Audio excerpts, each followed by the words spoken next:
Center. There was certainly a lot for Winnipeg Jets fans to cheer about today as the Jets close out this 3-game homestand with a 7-4 win over the Vancouver Canucks for the third time in 3 weeks. It is a win against Vancouver. This is the final time that they will play each other during this regular season. Pierre-Luc Dubois, you saw him as one of the stars. Nikolaj Ehlers as well. What a goal from him. Just a second game back after missing so many. He had only played 2, obviously out with injury.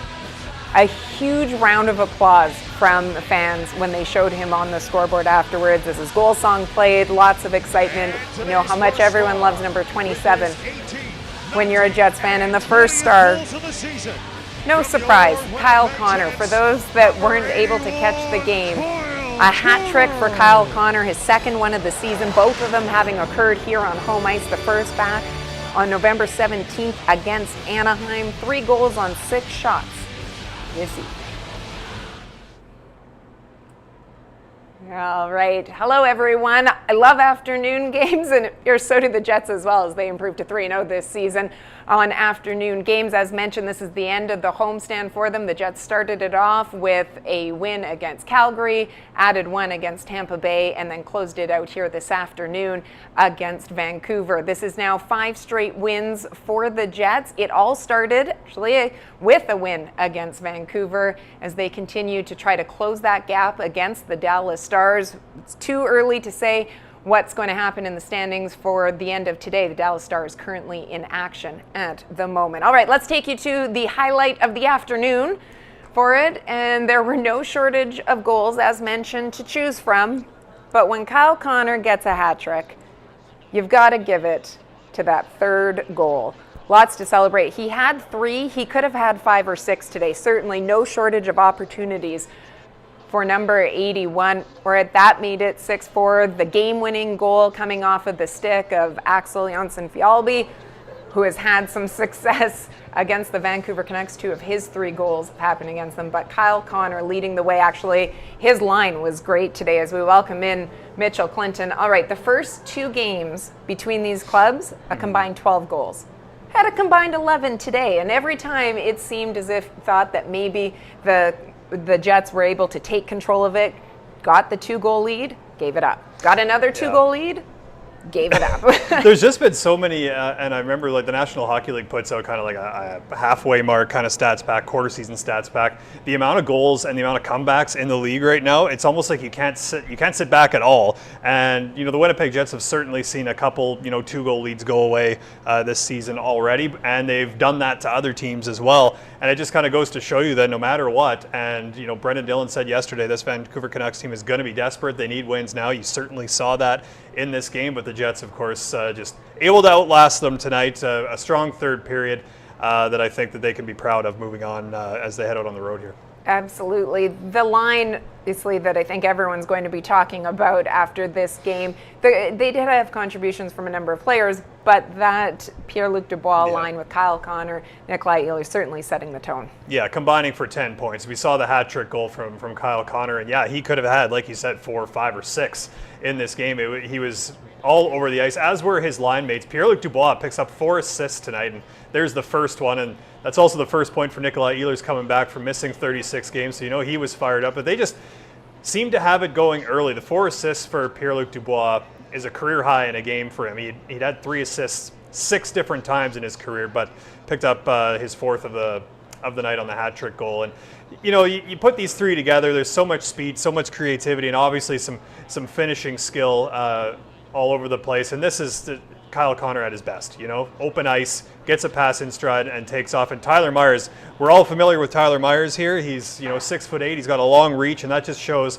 how much ground or ice in this situation Kyle Connor was able to stretch out in just a few strides to get around and be able to get a clean shot off on Colin Delia. So they were, all over the ice, full marks to them for their performance tonight. Absolutely. So let's talk a little bit about Nikolaj Ehlers as well for it, because we said after Friday's game, which was his first game back, he wasn't happy with the way that he played. It was obvious that he was not playing at the level that one expects from Ehlers, which is completely understandable when you miss that many games. course, but today it looked more like the Ehlers that you can expect to see, I think, as the season goes on. Yeah, exactly. Making passes like he did on the first goal for Kyle Connor, but also just being able to get a goal for him is nice, and this is just a play from Brendan Dillon down low, and this is, how many times we've seen Nikolaj do this, just kind of circle the zone, wait, and I don't even know if he actually took a look at the net before he let this go, and I think that's part of the reason why Colin Delia had such a tough time picking it up, because, and you'll see it as he comes around, I think he's looking into the slot for a pass, and then he just kind of figures, well, we'll just let this thing go. And he does, and it goes right off the inside of the post, and a sensational shot. And really all Tyler Myers can do is kind of look and watch. He's seen that many times as a member of the Jets. And so obviously for Nikolaj Ehlers, a really good feeling for him. And you could just tell in his second game he was a lot more comfortable.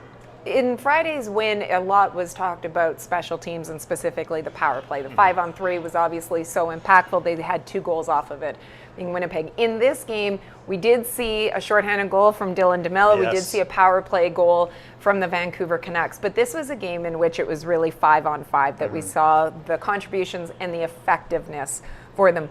Is that something that you think is important for this team going forward? That not only are they finding different ways to win, but also to be able to get that sort of game going? Yeah, absolutely. I mean, the majority of the game is going to be played at 5-on-5 more often than not, right? So, and especially as you get closer and closer to the playoffs, things are going to tighten up as they always do. The level of play just kind of continues to go up and up as the year goes on. But if you're a team that's able to control things at 5-on-5, whether it's generating some more high danger chances, and the phrase that the Winnipeg Jets like to use is protecting the guts of the ice. If you're able to do that at 5-on-5, keep the slot area in front of your own net kind of clear, and also be able to attack the opposition's net, especially that slot area, which they were able to do tonight against Vancouver, it really bodes well. All right, let's take a look at what the next 4 games are for the Jets. As mentioned, they head out on the road. There's a lot of road games coming up in this next stretch. In fact, 8 out of 9 games, they head out east for it. Their 1 home game in the next 4 is a week from today when Arizona is in town. All right, happy to have Dylan DeMelo. What's happening? How are things? Good. Crazy game. It was a crazy game, so describe it for me beyond that. Not ideal. Happy to be on the winning end of it. A lot of things, obviously. I just don't think that was us out there. Real loose and a lot of things that is not to our identity. So we'll take it, but we got to be a lot better than that. Going into, you had the skills competition earlier this week, the team, and going into it, there's a great social media video that the team had put out, and you were downplaying maybe some of the skills that we could exhibit. That shot, perhaps we should have seen you in it. When you looked at that goal today and just absolutely ripped it, I think your expression afterwards might have been even something I enjoyed more. It was a bit of a frustrating game, so I was letting a lot of energy out there, I guess, on that one. And it was just a great play by our guy Sandberg. Did a nice little bump play, and Axe, he's got great wheels, used his feet, and I was able to join the play, and a pretty good shot and a great play by Axe to kind of, I was yelling from our own end, so there was no excuse. I guess he couldn't hear me. So no, it was a great play for him to have some vision there, and fortunate enough that I got the opportunity and made the most of it, and big goal for us. So happy to get on the board. Absolutely, absolutely. Look at that. Big Selly, Afternoon game. A lot of folks are here, and for the kids, so it was nice.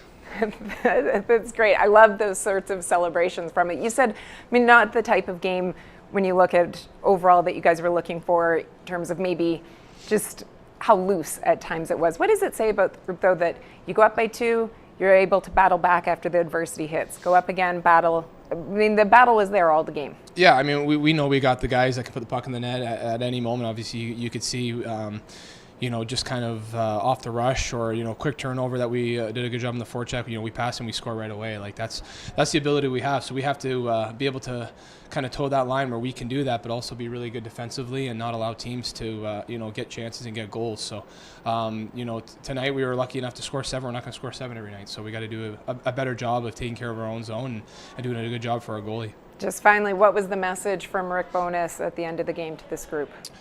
Well, we'll take the win, and that's basically it. We're not happy about it. At the end of the day, we're happy that we got the win, but this is a group that's not our standard. And for where we want to go and where we want to be at the end of the season, we definitely can do a lot better than that. We'll take the 2 points and we'll move on. Well, congratulations on the goal and the 2 points for it. Thanks so much for the time. Always appreciate it when you pop in, Dylan. Let's head into the Jets room and hear from Nikolaj Ehlers. We weren't happy with the way that we played. So we got some things to look at. We tightened it up a little bit in the third and got the job done. And you know, the 2 points are what you play for, but we can improve. When your pass to Kyle for his first goal, you're getting the pass from, I think, high in the zone from PLD. Yeah. At what point do you see Kyle? How do you process all that? I wouldn't say that I see him, but I know where he was going to be, and just tried to throw it in his area because I knew he'd be coming down off that right side. So they were looking at me, and that opened him up. Is that a sign of trust, I guess, just belief in a guy? Yeah, I mean, we haven't played much together, but we have played together, and you know, even when you don't play together, you see what the other lines do. So it's those reads that you kind of look for and remember, and yeah, it went in. What do you describe about Pierre Lucas playing this year? He's been unbelievable. You know, he's a big body that can skate incredibly fast, and you know, the way he protects the puck and opens up space for his line mates, it's pretty impressive. So, you know, we knew that he had that in him, and he showed it last year as well. But this year he's taken a huge step, and that's exciting for us. Thanks very much. Thank you. All right, as we come back, having heard from Dylan DeMelo, hear from Nikolaj Ehlers, what do you think of DeMelo's comments? Maybe perhaps not so surprising. They will definitely take the 2 points, always important, but that is not the type of standard of play that they are looking for. Yeah, and I think part of that is, you know, the play probably in their own zone. I mean, they scored 7, so offensively I think they're probably pretty happy with it. But defensively, certainly, yeah, they give up a couple of 2-goal leads, something that I think this team does take pride in. Now, I did say off the top that comebacks are happening in the NHL. These things are going to happen, but I think it was probably the way that they occurred, you know, a redirection goal that, you know, they probably want to be a little bit more secure in the net front area. Some plays along the wall, not getting the puck out maybe as consistently as they would have liked. So just little things like that, you know, when they're all kind of just a little bit off, sometimes it creates some opportunities for the opposition to stay in your zone a little bit longer. Your shifts get a little bit longer, and then things get a little bit more difficult for you. So certainly some things to clean up over the course of the next little bit. All right, let's head back into the Jets dressing room and hear from Kyle Connor. I thought we were reading off each other really well tonight. You know, obviously a lot of potential with that line. I think we also think the same way in a lot of sense coming into offensive zone. That's what gives us the ability to read off each other. You know, a lot of cross and drops, you know, finding the weak side. So I think it's just a lot of fun right now, and hopefully we just continue to grow. And I know this is Nick's second game back, and he's only going to get better. I think our chemistry's only going to get better, so hopefully this guy's the limit.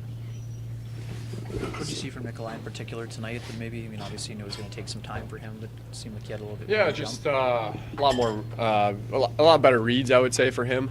Kept it simple and didn't second guess anything for him. You know, he's getting the puck, he's skating, he knows what he's doing with the puck. Either he's putting it to the net or he's making a play.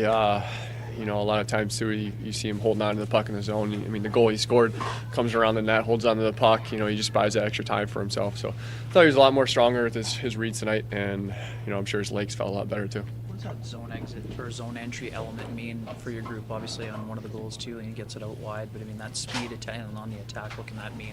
Yeah, just, you know, the hockey awareness, and I guess you call it offensive awareness too, to realize that, you know, a lot of D's expecting him to just chip that in. You know, he takes the puck off the wall. I think you're talking about my first goal there. He takes the puck off the wall, kind of has their whole D sagged back. He takes his puck to the middle, makes a play, and, you know, gets it back from Doobie. I think it's just, you know, that type of skill set that it's, you know, separates him, makes him such a good player.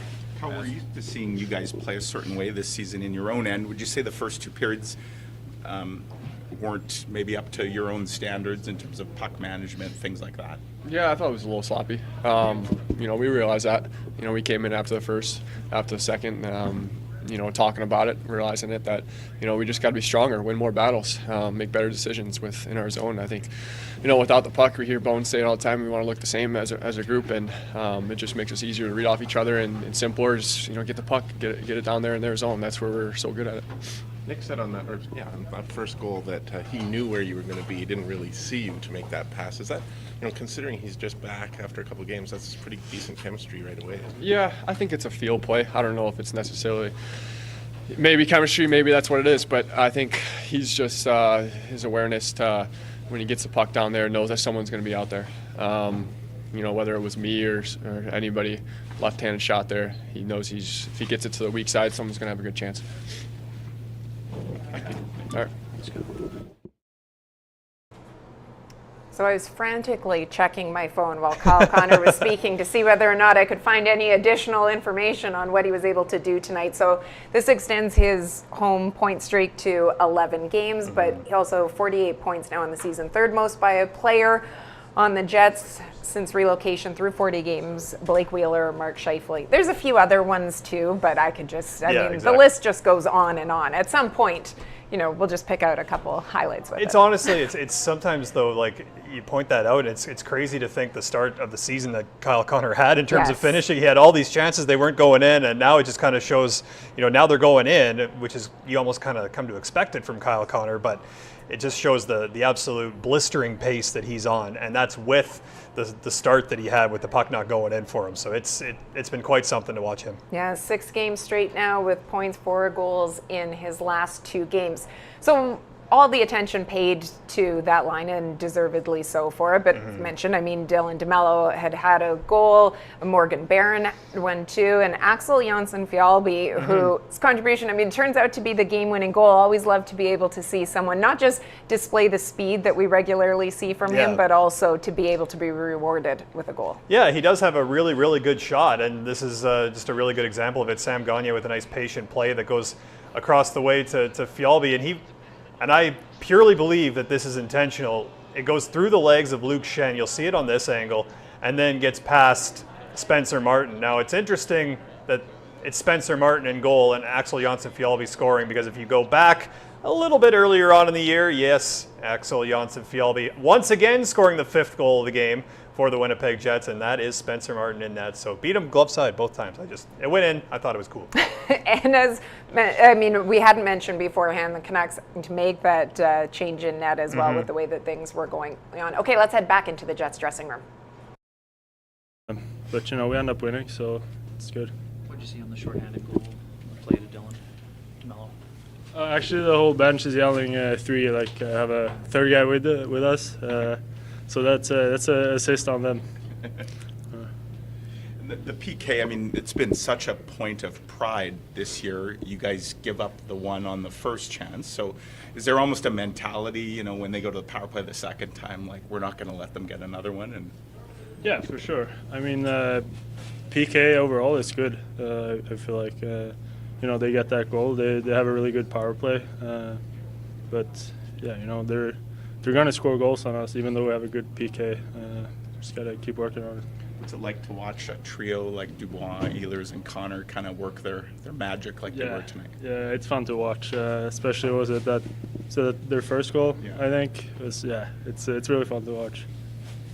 What did you see from David Rick, especially in that last period after you guys got the lead and just sort of slammed the door from there? Yeah, I think he plays a great game. He makes huge saves. Obviously, I don't know if you want to have 4 goals against, but I think he plays a great game. He makes great saves. We just got to be better for him. And just one more, and this is 5 wins in a row now, season high for you guys, but you get the sense that nobody's getting content or comfortable or satisfied? Yeah, for sure. Coaches are on us all the time. We got to keep going. We can't relax. Which I feel like, or we kind of do, both the first and second period. I feel like, we start, the starts are great, and then we kind of fall back and let them play, which we can't do. We got to play the whole game. Thank you. I look forward to hearing what Rick Bowness has to say about this game, because you know absolutely the coaches were on them with what we saw for it. Okay, I spoke about how this is the end of the homestand for them. They're going out on the road for it. 8 of 9 games on the road, and we take a look at what they have coming up for them. Look at this little graphic that we have. Spectacular. Spectacular. I think that's pulled right from, like, you know, those maps that you see on the screens on planes. I think it's pulled right from that is exactly what that looks like. But you look at it, Wings, Sabres, Penguins to start off, as we had shown you beforehand, and then it's their longest road trip after they have that brief stop at home. And those are always the toughest ones when you look at that one game that comes home and then they go out on the road for certainly an extended period of time out east. Let's take a look at how they've been doing against the Eastern Conference. We haven't seen a ton of them so far, for it obviously having had more success as you see there against the Atlantic Division, but the losses, Boston, Washington, those were those 2 games right before the Christmas break. Yes. For it as well. So see how they do. Certainly they're going to be, when you look at some of those teams out there, they're going to want to be tightening up compared to what we saw. Yeah, of course. And, you know, you think of the teams in that, you know, in those conferences, those divisions, a lot of skill. You know, and like you just played a team from the East in the Tampa Bay Lightning. That was a really good example of that. A lot of high-end skill in that. If you're not tight defensively, you're going to give up some opportunities to some high-end players. And pretty much every single stop along that way, even if they're not playoff teams, they've got guys that can put the puck in the back of the net. So certainly you can understand why Rick Bowness would be on them and the coaching staff would be on them about being responsible defensively, especially with that schedule coming up. All right. Well, as we wait for Rick Bowness, who we expect to head into the media room shortly, something going on here in the city that there's been a lot of talk about is the Hockey Can't Stop tour. For it, which features the Ukrainian under-25 men's national team. And they were honored here at the game here today. They have been making their way through Western Canada, playing against university teams, getting ready for the World University Games in Lake Placid.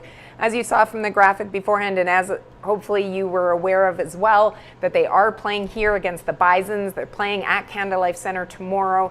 They're raising funds for humanitarian aid and hockey causes in Ukraine and Ukrainian grassroots organizations in Canada. A very warm welcome. We know what a strong Ukrainian population there is here in Winnipeg, but it has been, you know, we've seen so much of, they've got great merchandise, we've seen everything sell out in the different stops around the country. And I can't even imagine what the experience has been like for them with everything that those men are dealing with back home. You know, for them to be here is remarkable. Ways for them to be embraced the way that they have been means so much. And certainly at this time of year for Ukrainian families, I mean, this is in and around that Ukrainian Christmas time too, so certainly something that you're thinking about. It's on your mind, and having followed a few of these games just as they've made their way across, they've been really good games. And I happen to know one of the Bison men's assistant coaches, and he's extremely fired up for this one. They're excited. They had a tough weekend against Regina, but they've been looking forward to this opportunity to play against Ukraine for a really good cause in this building. It's going to be spectacular. Yeah, the energy will be tremendous for it. So we wanted to make sure that we got that in there before we hear from Rick Bowness. When you look at this, let's turn back to the Jets though quickly. When you look at not just the homestand, what they've been able to do on home ice. You know, early on, obviously when this team relocated here, we know what this arena was like in terms of that home ice advantage. They had a couple seasons where it wasn't maybe to the same sort of degree, but you look at it, again, 16-6 now on the season for it, the best home record West, 4th in the league overall. So this has reestablished itself as being a very difficult place for opposing teams to come into. Well, and the part that's been interesting to me, of course, you know, the fans have been the fans this year. I've really enjoyed seeing them rally behind the team and whatnot. That's been a really big part. But throughout those wins on home ice, throughout all those games on home ice, the Jets rosters looked significantly different in a number of those games, and they've found a way to win on home ice. It's such a big part of making it to the Stanley Cup playoffs. Absolutely. All right, let's head into the Matt Frost Media Center and hear from head coach Rick Bowness. Rick, when the season began, you had Mark Scheifele with Kyle Connor, Nikolaj Ehlers, and obviously that last 2 games, Nikolaj gets hurt. With him coming back, I take it, was the mindset more you don't want to split Pierre-Luc Dubois and Kyle Connor up, and Nikolaj naturally kind of makes the good fit on that line? Is that the mindset? Yeah, but don't forget, before Cole and Wheels went down, it's unfortunate we lost both of them, but that line, the Scheifele line, was really good with Wheels and Cole. So, we got to give them a couple of games to find their game. We knew that. So it is both. But it is part of that too, is that the Scheifele line was playing really well. Before Nick came back, that was we had 1A and 1B, like they were both playing really well. So it's unfortunate that those two guys went down, and now we got to give them some time to find their game. And in the meantime, that Doobie's line looks, Doobie and KC have taken off, and so you leave it alone. Yeah, Nikolaj, I mean, that's a tough injury to come back from, and he admits Friday was a bit of a battle. But he certainly looked like he took a big step tonight in his game. Yeah, well, he can fly. The first two games I coached him, because I didn't coach him these first couple of games at the start of the year. I wasn't behind the bench. So it's me getting used to him too. In a bit of a blowout game, maybe it's going over it with a fine-tooth comb, but sounded like Nick Ehlers said the team wasn't happy with their performance in the first two periods. Did they have reason not to be? Well, they did. You saw two different teams out there tonight. You saw the team that we want to be in the first 11 minutes of the first period. That's how we want to play. I think they only had like a couple of shots on net. That's how we want to play. And then we stopped playing that way for 9 minutes, and all of a sudden they're back in the game, which you can't do, because one thing Vancouver can do is they can score.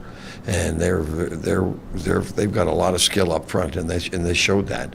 But we let them do that. So we didn't let them do it for 11 minutes of the first, and we let them do it for the 9. All of a sudden they're back in the game. And then we started well again, and then they got the goal, and the third goal, and then the power play goal. But we made it too easy for them to play. When you get into the playoffs, you can't play like the way we did tonight or today. It's as simple as that. You can't. We got to get in the playoffs, and we've got to learn before we get there that you get a 2-0 lead, you keep playing the right way, you keep playing the same way, and we didn't. And we started making poor percentage plays. And when you do that against a highly skilled team like Vancouver, they're going to make you pay, and they're going to make you look bad, which they did at times tonight. But that, to me, that's self-inflicted, and those are things that we can. We've shown enough signs that we've corrected them, and then all of a sudden they come right back in. Now we got to address it again and fix it for the road trip.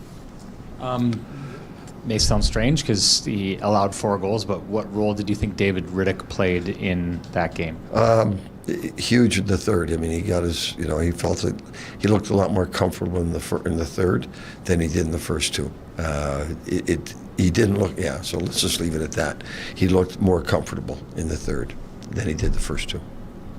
You get, I think 4 goals, 10 points from that top line, but then also big contributions from Jonsson Fjällby and Barron and Dylan DeMelo. Like, how satisfying is that as a coach to have it spread out like that? Well, yeah, you need those contributions, and Adams' line's been good all year. Nice to see them score, and Stenlund line was good. But we got 5 points from our defense tonight, so that you can talk about that third and fourth lines, but we also need contributions from our defense, and we got those as well. So, that's why with the puck went in tonight. So, but it's a combination of making sure the bottom 6 are scoring and giving us chances, but all continued pressure on our defense to keep contributing as well.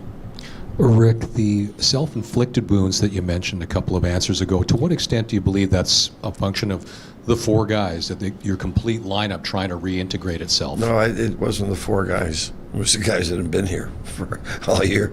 They weren't the guys causing us trouble. It was the guys that have been here all year. So, we'll address that. Rick, with the defense pairings, you obviously switched them up, all 3 pairings in the second period. What went into that, and what did you think you saw from the last 2 periods? It was better. The D weren't very good in the first period. They weren't. And Scotty changed the D, and give him credit for that. He came in and said, we're going to switch them up. But go ahead, we're switching them up, because it wasn't good enough. And that was the D were causing too many problems for us. We weren't getting any help from the forwards. It wasn't all on the D, but there was enough on the D. Okay, this isn't working tonight. We got to switch them up. Thanks. All right, you heard Rick Bowness there speaking about his blue line and not only the adjustments that were made in terms of pairing, but looking for that production from them, 5 points from them. They had 97 points combined heading into this season, into this game, which is third in the NHL. And as I think you and I have spoken about on post games before, certainly that was the focus of Rick Bowness going into this season. Yeah, and it's weird to see the Winnipeg Jets score 7 times and Josh Morrissey not get any assist or any part of it. True. You know, and it's not that he wasn't involved; he was completely involved in the game. It's just you got guys like Brendan Dillon picking up a couple of assists, including a really nice stretch pass that helped set up the Morgan Barron goal eventually. So that's a big part of it. Yeah, Dylan DeMelo joining a rush shorthanded. You know, that's what it's all about. It's getting them involved in any way, whether they're a layer of offense coming off the rush or if it's just something as simple as a shot to the net that gets tipped. Having the defense involved, it's another layer for the opposing team to have to worry about. Absolutely. All right, as mentioned, 16-6 is what the Jets' record is now at home, but they will head out on the road for their next few games. Let's take a look, though, at something that came out earlier this week, the All-Stars. You mentioned no points for Josh Morrissey today, but he is an All-Star already. Now the challenge is for Jets fans to vote in a couple more. You look at players that are options there to also be joining him. You know that 44 doesn't want to go alone. Or at Kyle Connor helping his cause with it again today. Same with Pierre-Luc Dubois with his 4 assists. Connor Hellebuyck always, puts up those all-star sorts of numbers, although he had that rare afternoon off, because he loves afternoon. He does. They're like his favorite. They are his like favorite. They're mine, especially when brunch is served upstairs, I gotta say. That just adds to it. Absolutely. One final note, too, if we can just put back up that information for tomorrow's game, I just want to give it one more quick plug for when looking at the game that is taking place here between the Bison and Ukraine. For at 7 p.m., purchase your tickets at Ticketmaster. It is important cause, want to support as well, but obviously with everything that's going on, another great stop on the Hockey Can't Stop Tour. All right, that is it for us this afternoon. Thank you so much for joining us. We will see you next Sunday. Yes. Yes, that's a 6 p.m. start. Not as great as I'll get up for the morning skate, 2 p.m. I guess. But hope you enjoy the rest of your Sunday, everyone, and we will see you next week.